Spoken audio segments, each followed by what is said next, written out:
Bismillahirrahmanirrahim. Assalamualaikum warahmatullahi wabarakatuh. Saya Peneliti Fauzan, MPM 18961 dari Fakultas Kedokteran Unisba akan mempresentasikan tentang dari artikel spesies saya yaitu gejala gastrointestinal memengaruhi prognosis pada pasien COVID-19 suatu kajian pustaka.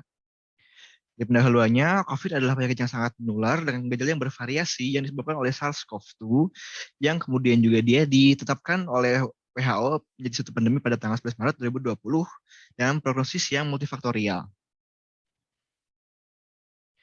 Dari epideminya di dunia pada tanggal 20 Januari menurut WHO ada 300 juta lebih kasus dengan 5 juta lebih kematian. Di Indonesia pada tanggal yang sama juga ada 4 juta lebih kasus dengan 144.000 kematian. Di Jawa Barat adanya 700.000 kasus dengan 14.000 kematian. Kemudian untuk etiologinya atau penyebabnya itu dari SARS-CoV-2 yang kemudian dia ini tergolong ke beta coronavirus dengan 4 protein struktural, yaitu dari S protein ataupun dari spike glycoprotein, kemudian dari M protein, envelope protein ataupun E protein, dan juga dari N protein. Yang mana dari etiologi ini juga dia ditularkan oleh melalui droplets yang utamanya, juga melalui modal lain seperti melalui ingesti melalui dari saluran gastrointestinal.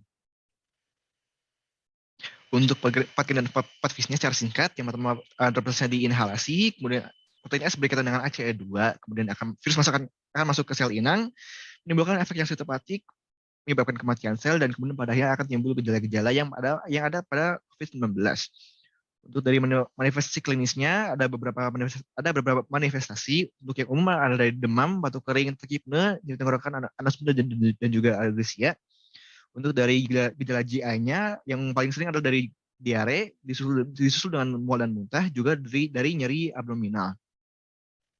Untuk prognosis adalah multifaktorial dari COVID-19. Jadi dia ini bervariasi dari tiap derajat penyakitnya. Jadi dari yang tanpa gejala ke yang kritis dia akan berbeda dari prognosisnya. Dengan yang tanpa gejala akan yang paling baik, dengan juga yang kritis akan yang paling buruk dari prognosisnya. Kemudian dari beberapa faktor yang mempengaruhi adalah dari yang pertama usia di atas 70 tahun, juga dengan komorbiditas yaitu seperti CVD, hipertensi, diabetes, obesitas, dan juga lain sebagainya.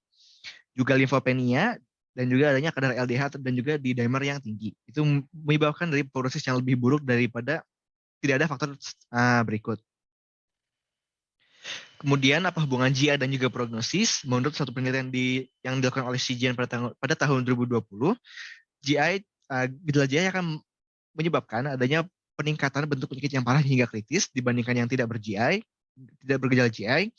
Adanya peningkatan kejadian ARDS juga akan meningkatkan adanya kejadian cedera hepar. Mengapa bisa seperti ini? Karena ada yang disebut dengan gut-lung axis.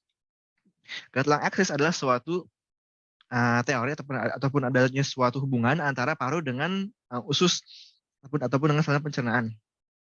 Bagaimana bisa terjadi seperti itu? Jadi dari teori ini dia menyebutkan bahwa adanya ketidakseimbangan mikrobiota yang ada di usus akan menyebabkan suatu respon inflamasi juga yang meningkat dari paru-paru melalui common mucosal immune system.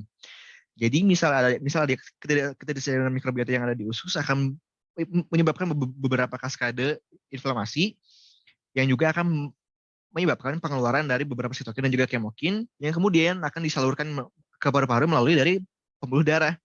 Peningkatan dari sitokin dan juga kemokin yang ada di paru-paru yang dikirimkan dari usus ini akan menyebabkan respon inflamasi yang lebih hebat dibandingkan tidak adanya suatu gangguan di ususnya.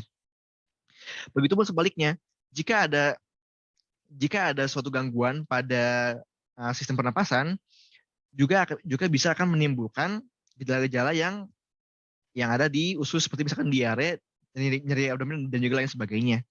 Melalui peningkatan sitokin yang ada di paru dikirimkan ke usus sehingga akan meningkatkan dari respon inflamasi yang ada di usus. Jadi yang saya simpulkan, adanya kelainan mikrobiota yang ada di usus maupun di paru-paru akan berefek ke organ satunya lagi. Pada kasus ini, dari SARS-CoV-2 ini, antara dia ini menginfeksi dari usus maupun paru-paru, bisa menimbulkan efek yang berkaskade hingga pada akhirnya akan memperparah kedua sisinya. Dari yang paru-paru akan menjadi semakin parah dan juga akan meningkatkan adanya respon ARDS. Dari yang usus bisa menimbulkan adanya gejala GI seperti tadi diare dan lain sebagainya. Sekian dari yang bisa saya sampaikan. Alhamdulillah. Terima kasih. Wassalamualaikum warahmatullahi wabarakatuh.